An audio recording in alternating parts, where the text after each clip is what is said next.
The Fort McDermott Paiute and Shoshone tribe of northern Paiute and western Shoshone peoples, located at McDermott, Nevada, and Oregon.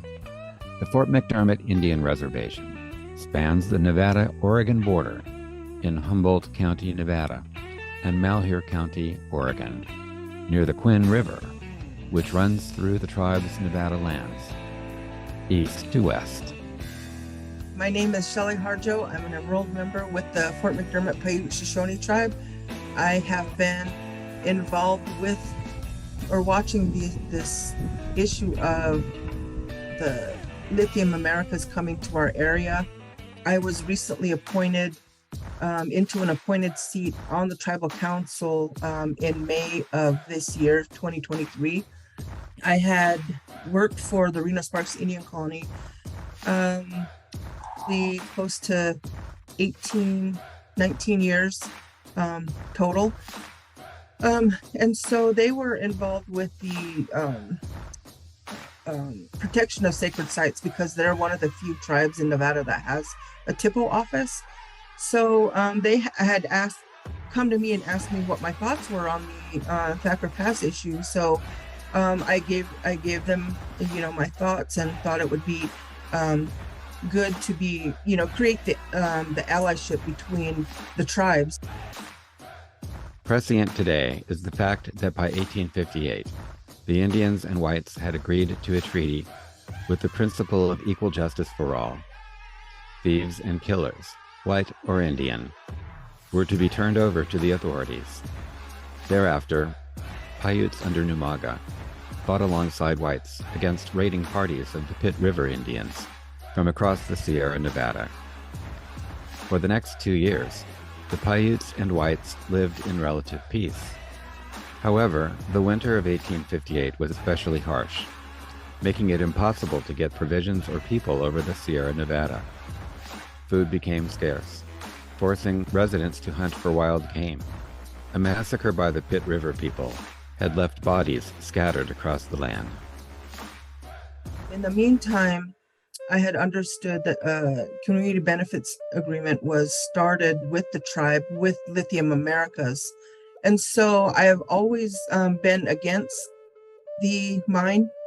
And so I thought, okay, I need to voice my concern because politically in McDermott, on the tribal council, we've had a lot of ups and downs, meaning a lot of infighting. So I knew that the Thacker Pass issue was going to be a big one at some point. So when the seat came open, I thought that would be my opportunity to voice the concern of some of the membership who actually are against the mine, and kind of give a different perspective to the sitting council, and hopefully come to an agreement on, where we stand as a whole, a community in McDermott. So that's kind of what's transpired, previous to this. There's been quarterly meetings with Lithium Americas. And so for 2023, the quarterly meeting was held August 14th, I believe, which was this past Tuesday. And since I do live in Reno, it's been hard to get back and forth because, of course, I've planted myself here in Reno for the last 30 years. And so the thinking of some of the people on the council, and even some of my own people, the membership, believe that, once you leave, your interest doesn't necessarily follow our interest, because it's presumed that we are not in touch with what's going on the reservation. The Indian Reservation was established when the tribe organized under the Indian Reorganization Act of 1934. The reservation has 18,354 acres in Nevada and 19,000 acres in Oregon. As of the 2010 census, 313 Indians lived on the reservation, with 42 enrolled members living in nearby McDermott. However, in my case, well, I guess in any case, anybody who lives off of the reservation, of course, that's, we live there and we're eventually gonna die there, meaning we're gonna be buried with our people there. So that's the belief that us off reservation people live by. And so I thought it was my opportunity again to get the my voice out there along with the enrolled members who don't have that voice. So the meeting happened, and unfortunately I couldn't be there because of personal issues here in Reno. The kids had started school, so of course, I had to take my child to school. So it just happened to be on the week that they started. So I, regretfully had to inform the council I wouldn't be there. Well, during this meeting, and this would have been my first quarterly meeting, as a sitting tribal council member. So knowing the importance, I was very, upset that I couldn't make it. In any case, I got a few community calls after the meeting, which indicated that they're pushing forward. They want to continue, and it's the consensus of the council to continue working with Lithium Americas. There were community people in the audience who were in opposition. However, when we're elected officials, we are the voice of the people. So with my voice not being there, of course, that voice was left out that day. The Fort McDermott Military Reservation was established the 14th of August, 1865, at the former site of Quinn River Camp number 33, and a stagecoach stop, Quinn River Station, in what was the traditional seasonal homeland of the Paiute, Shoshone, and Bannock peoples. Originally, the fort was established to protect the stagecoach route from Virginia City through Winnemucca, Nevada, to Silver City, Idaho Territory. It was named after Lieutenant Colonel Charles McDermott, commander of the Military District of Nevada, who was killed in a skirmish in the area in 1865. Of several skirmishes or attacks by colonial forces, including the 1st Nevada Cavalry in the same year, murdered were between 30 and 70 predominantly women and children. Their records and remains recorded by the EIS for Lithium Americas development, destruction of the lands for a lithium mine with little compensation and no direct reparations. When the military outpost was closed in 1889, the military reservation was adapted as the Fort McDermott Indian Agency, betraying its original purpose. Sing to keep us from the darkness as the chorus lets the lights in.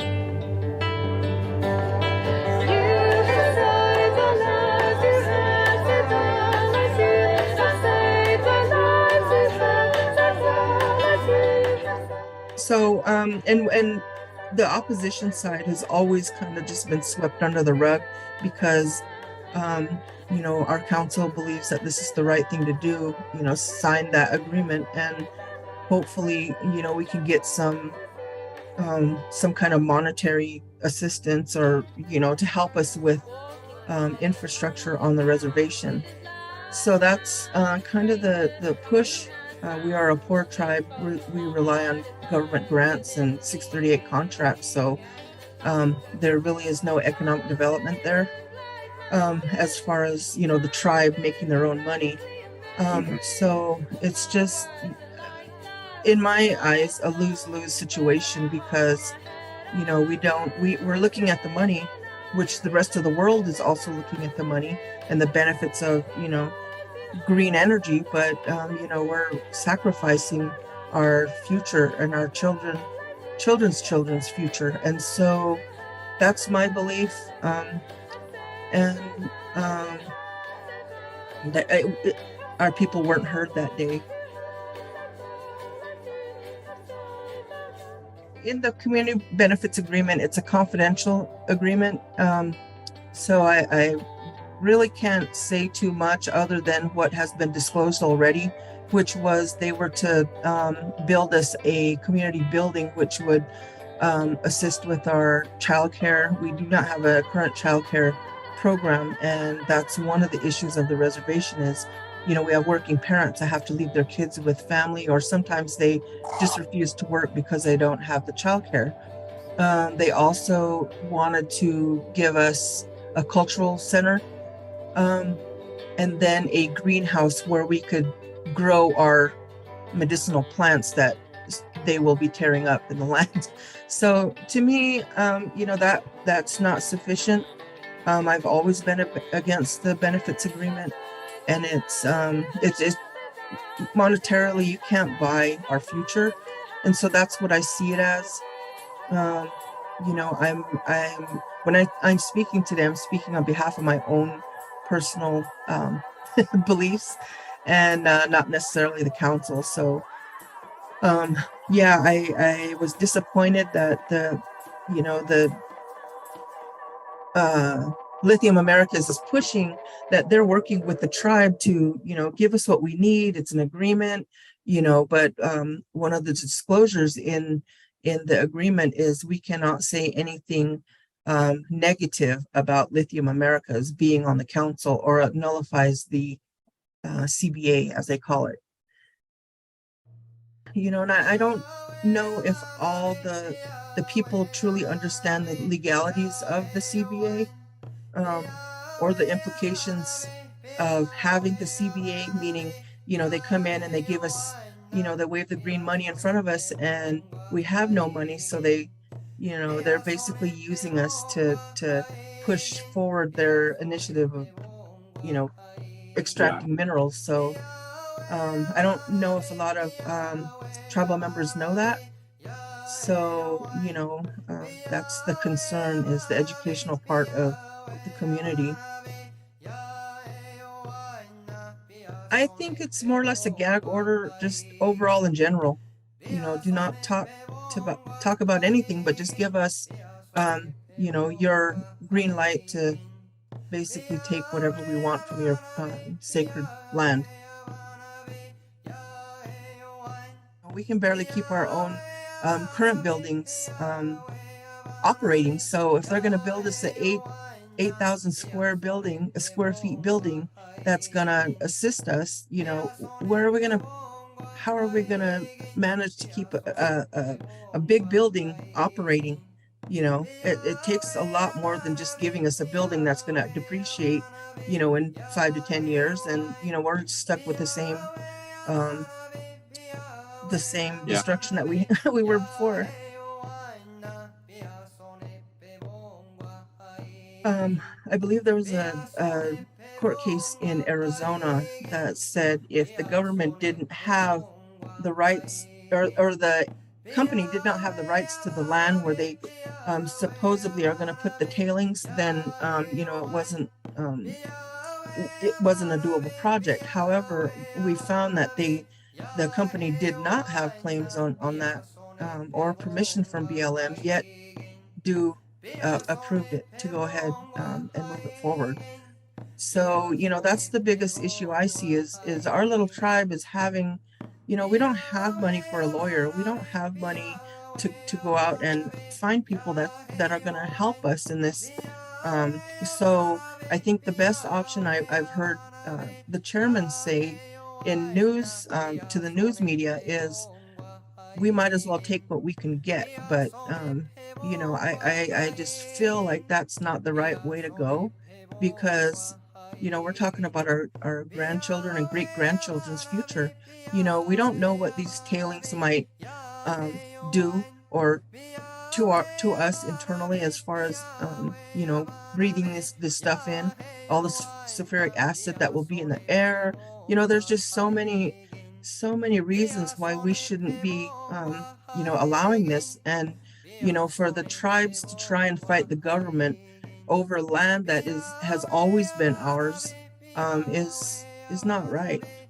You know, we shouldn't have to, you know. I mean, there's at some point there's a trust responsibility for the tribe for the government to take care of the First Nations people, and they have not. They have yet to do that.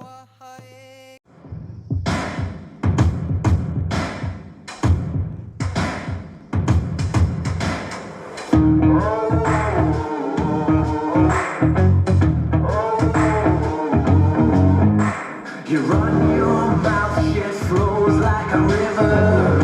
Hard-headed, you can't hold your tongue. Like me, I know you're a sinner. Watch out, you better learn how to run. Your guy, he ain't no forgiver. That's right, he's gonna burn you alive. It's your time, better stand and deliver.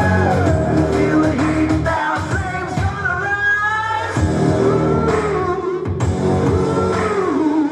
It's about to go, it's about to go down, down.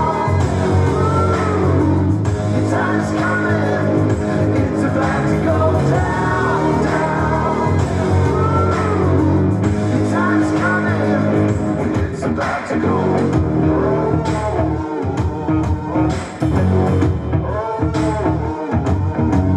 You take one last breath, feel your blood start to shimmer. This time I won't get away. Doing right now, you have no reason to be down here this far in the valley. No, you do not. This is not BLM land. It does. You are a security guard, not a cop. You are a security guard. You have no more power than I do. No, you have no more power than I do whatsoever. You know what? You need to leave right now. I was flying no drone. I was not flying no drone. You are no cop. You are no investigator. You need to get out of here. You are on public ground right now, and my life feels threatened with my family in my car, and I am concealed to carry, and you make me feel any more threatened? No, but I'm telling you, you're making me feel threatened right now.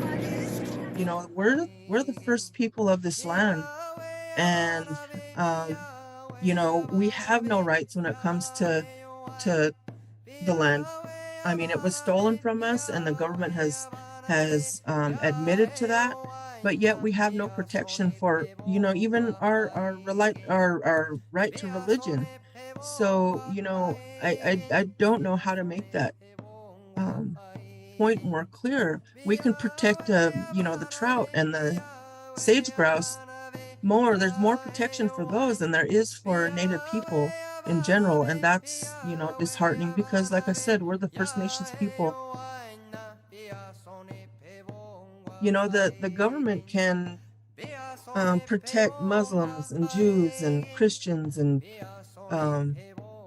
you know, sexual orientation, but when it comes to Native American rights and spiritual rights and freedom to religion, we're not protected. We're, you know, there's I don't know how that's going to change. You know, we're what, 1% of the whole United States, and we're, you know, they tried to get rid of us, and we're still here. I'm feeling threatened right now.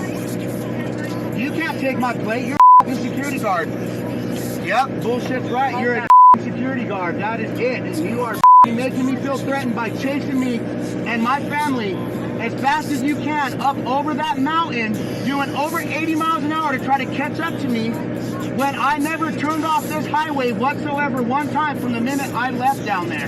Never did I touch off this highway till now, ever. But we're fighting the bigger battle, because, you know, you have movements like Black Lives Matter, and, you know, when it comes to MMIW and Native issues, you don't hear of them. So the inequality of justice it has to change, you know.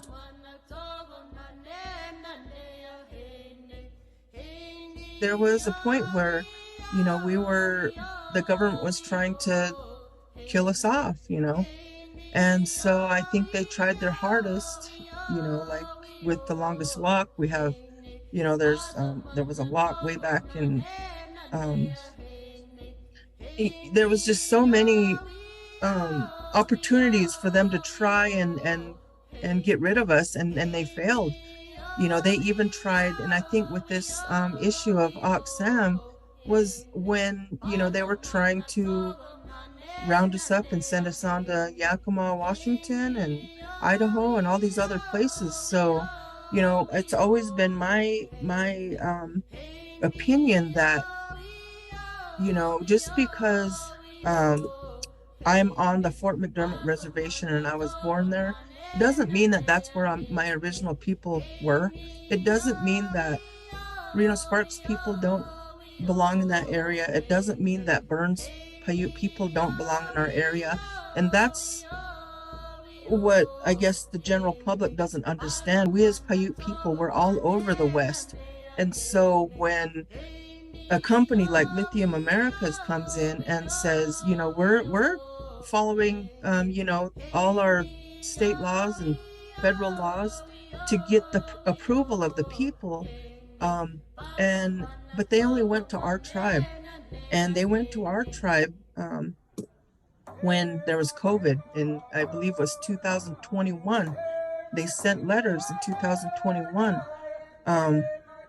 And their process went between, I think they said they didn't hear from us. Well, in July of 2021 until I would say mid-September, our tribe was going through COVID. I actually had to bury my brother in August due to COVID. He had cancer, and he died of COVID. He got the virus. Although he was on hospice, he went home and got sick because I believe at that time there was over 50 tribal members on the reservation who were sick. The administration was closed. Our government was closed. So it's always been thought that Native people, the Native people are only in their little areas of their reservation. But, and I think that's why what the government set up for us, to herd them all out like cattle, and wherever they are, that's where they're going to be counted at. And then they stay in their little corrals. And I use that analogy because, we've got a lot of ranchers in our area, and, a lot of the ranching mentality is in our area. And the reason why I bring this up is because when they did the walk, people died all along. Our people died all along those walks to Washington and Oregon and Idaho. And so Lithium Americas, this foreign company, does not understand, or I mean, even, the general public doesn't understand how, Native people went to the resources. We gravitated towards the resources, the land resources, based on the season. And so when, these companies come in, it's just a modern, in my opinion, a modern day genocide that's still, occurring from way back when. So, I don't understand why we're a target, or just maybe not even a target, but just the government has always tried to get rid of the savage Indian, and I guess we're still seen as that. So I don't have an answer for that. But it's really difficult to live in modern day society, and have people understand our culture and understand, why we're so connected to the land. Because there's people who say, what's a rock, or what's that weed, and to us, those are things that really mean a lot. I mean, we use the rocks in ceremonies, several different ceremonies. We use the medicines. A lot of our people, when they had COVID during that time, they went to the hills and got the medicines to help people get over COVID. So, there's a lot of things that happened and are still happening. And whether it's in our religion, our traditions, our cultures. It's still happening, and people don't understand that. And it's when you're in it, when you live it, it's just who you are. And people who don't understand it.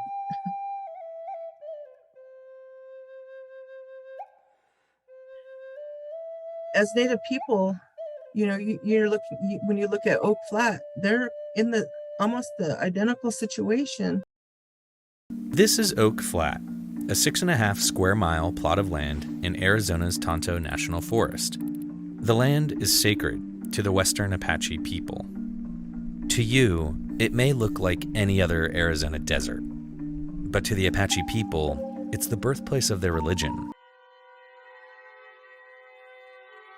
But theirs, I think the way that theirs went, and correct me if I'm wrong, but it was a land transfer that went through on a bill that needed to be, it was immediate that needed to happen. There was a rider that had to pass, and so that's how the land transfer went. But they've been fighting this, I guess, a little bit longer than we have. But what do we do? I don't know. Lithium Americas and any other foreign company mining for minerals is a foreign country. And I know the government says we need to stay away from other countries. We're at the mercy of the other countries because they do mine, and they do that's where we get our minerals from. And so that I think that's why they want to mine domestically, but at the backs of our people. They put us on these desolate lands thinking these were worthless areas, and then when they find their mineral, then it, again, it doesn't mean anything to them, but it means something to us, whether we're there voluntarily or not. It means something to us, but to them, it's, they could dig 7,000 feet into the dirt and not give a world about it. They could care less.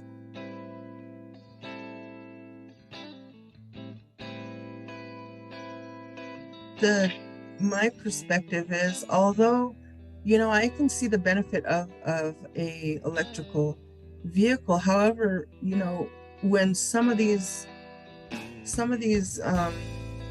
batteries overheat, there's no way to fix it. When your battery's dead, I've seen where there's been people who have been locked in their cars because their batteries malfunctioned in their Teslas. And so when you have a bad battery, how do you recycle that? I know they're working on that, but how do you recycle that? So when you talk about electric vehicles, you got to have an electrical grid, and if you want to push that initiative, where are we going to get all that electricity?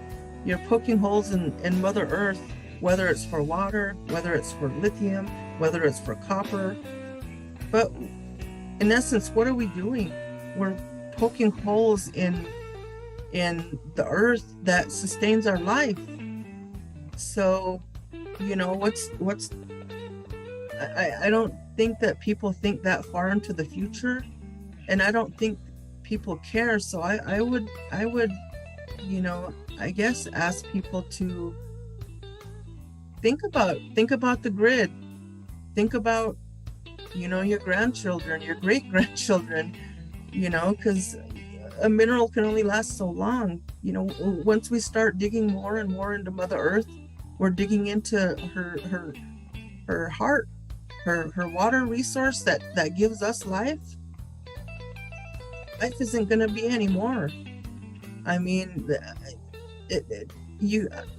I don't know how the trade-off, we have to trade something for something, one thing for another, life or a car.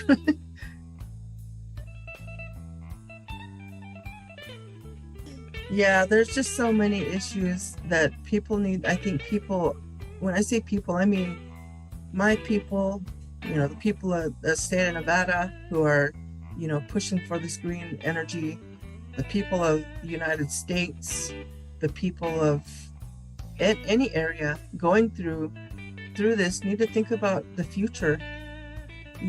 What are the pros and the benefits? Because at the end of the day, the clean energy laws, clean water, those don't really protect in the long run. I mean, when we signed that, in my opinion, when we signed that benefits agreement, we weren't thinking about, the tailings in the air. We weren't thinking about maybe one of these trucks on the highway gets a flat tire and hits one of our tribal members. I had an aunt who was killed on that Highway 95 where they'll be transporting. She was killed by an RV that had a blowout. I mean, we're not even thinking of those things about the protection of our people. So that's, those are my concerns and the reason why I'm against this mine.